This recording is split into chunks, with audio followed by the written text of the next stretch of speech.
नमस्कार दोस्तों, मैं अभिषेक और आप देख रहे हैं राजधानी टाइम्स। देखिए, मैं सवाल एक फिर से खड़ा करने आया हूं और ये विंध्य क्षेत्र से है। जी हाँ, विंध्य के माने जाने नेता, मैहर से पूर्व विधायक रहे नारायण त्रिपाठी के लिए कि क्या नारायण त्रिपाठी के राजनीति का सूरज अब अस्त होता नजर आ रहा है? क्या नारायण त्रिपाठी ने विंध्य जनता पार्टी बना के कोई गलती की? क्या नारायण त्रिपाठी को इस बार चुनाव नहीं लड़ना चाहिए था, या नारायण त्रिपाठी को बीजेपी से बगावत नहीं करनी चाहिए थी?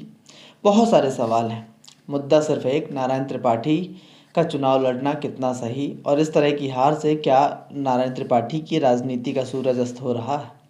जवाब जनता भी देगी, नेता भी देंगे, नारायण त्रिपाठी खुद भी देंगे।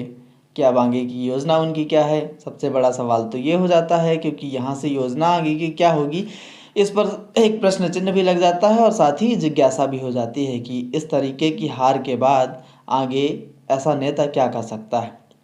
बहरहाल कमेंट के ज़रिए आप दर्शकों बताइएगा कि आखिर नारायण त्रिपाठी ने जो विंध्य जनता पार्टी बनाई, क्या वह पार्टी बनानी चाहिए थी या नहीं बनानी चाहिए थी? और अगर बनानी चाहिए थी तो क्यों बनानी चाहिए थी, और नहीं बनानी चाहिए थी तो क्यों नहीं बनानी चाहिए थी? और यह भी बताइएगा कि आखिर नारायण त्रिपाठी का चुनाव लड़ना सही था या नहीं था, क्योंकि अगर वो चुनाव नहीं लड़ते तो हो सकता था कि राजनीतिक अस्तित्व उनका बना रहता। लेकिन जिस तरह से उनकी हार हुई है, कहीं ना कहीं ये चिंताजनक है। और चिंताजनक सिर्फ मैहर के लिए नहीं है, पूरे विंध्य के लिए है, सतना रीवा आसपास के शहरों के लिए है।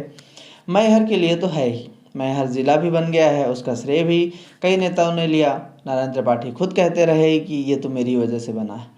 लेकिन क्या जनता तक ये बात आप नहीं पहुंचा पाए? और नहीं पहुंचा पाए तो क्यों नहीं पहुंचा पाए, ये सबसे बड़ा सवाल खड़ा होता है।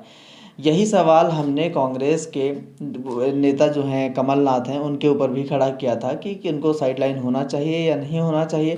आज हम नारायण त्रिपाठी को लेकर के ये बात जानना चाहते हैं दर्शकों आपसे कि आखिर कि नारायण त्रिपाठी का जो सूरज है राजनीतिक, वो अस्त हो रहा है या नहीं। कमेंट ज़रूर कीजिएगा, क्योंकि ये जानने की जिज्ञासा सिर्फ हमारी ही नहीं है, विंध्य क्षेत्र के वोटर्स की है, विंध्य क्षेत्र के मतदाता की है, विंध्य क्षेत्र की जनता की भी है। क्योंकि एक जुड़ाव नारायण त्रिपाठी के प्रति विंध्य क्षेत्र की जनता का रहा है। ऐसे में सबसे बड़ा सवाल खड़ा हो जाता है कि नारायण त्रिपाठी की आगे की योजना क्या हो सकती है। जनता, आपको क्या लग रहा है कि नारायण त्रिपाठी अब अगला कदम क्या उठा सकते हैं?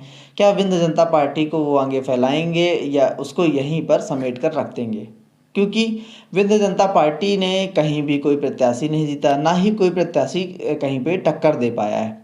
ऐसे में सबसे बड़ा सवाल फिर से वही है कि नारायण त्रिपाठी की राजनीति यहाँ से ख़त्म हो रही है क्या?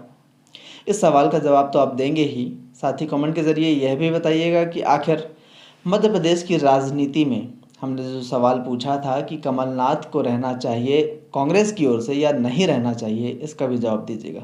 इस वीडियो के अंत में आपको यह भी बता दें कि एक से एक अच्छे टॉपिक पर हमारे वीडियो आते रहेंगे। आपने अभी तक हमारा चैनल सब्सक्राइब नहीं किया तो कर लीजिए, क्योंकि आपको लेटेस्ट अपडेट्स तभी मिल पाएगा चैनल सब्सक्राइब कर लेंगे तो।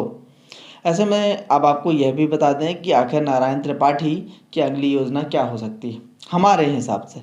देखिए, योजना क्या होगी इस पर कोई मुहर नहीं लगा रहे हैं, लेकिन एक विकल्प उनके पास अभी भी खुला हुआ है, और वह विकल्प है सतना ज़िले की लोकसभा सीट सतना। जी हाँ, सतना सीट से कांग्रेस का चेहरा बन सकते हैं, कांग्रेस पार्टी ज्वाइन करके कांग्रेस का लोकसभा चेहरा बन सकते हैं।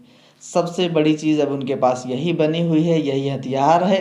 हालांकि ये भी देखने वाली बात होगी कि क्या कांग्रेस उन्हें अपना नेता चुनती है, क्या उन्हें पार्टी में सदस्यता देके इतना बड़ा पद देना चाहती है, या देगी या नहीं देगी, ये भविष्य के गर्त में है। लेकिन सवाल ऐसे हो सकते हैं और चीज़ें ऐसी भी बन सकती हैं, कहीं ना कहीं ये कयास लगाए जा रहे हैं। बहरहाल क्या होगा क्या नहीं होगा वो समय बताएगा। लेकिन दर्शकों, आपको वीडियो अच्छा लगा हो तो लाइक कीजिएगा, चैनल को हमारे सब्सक्राइब कीजिएगा ताकि लेटेस्ट अपडेट आपको मिल सके। धन्यवाद।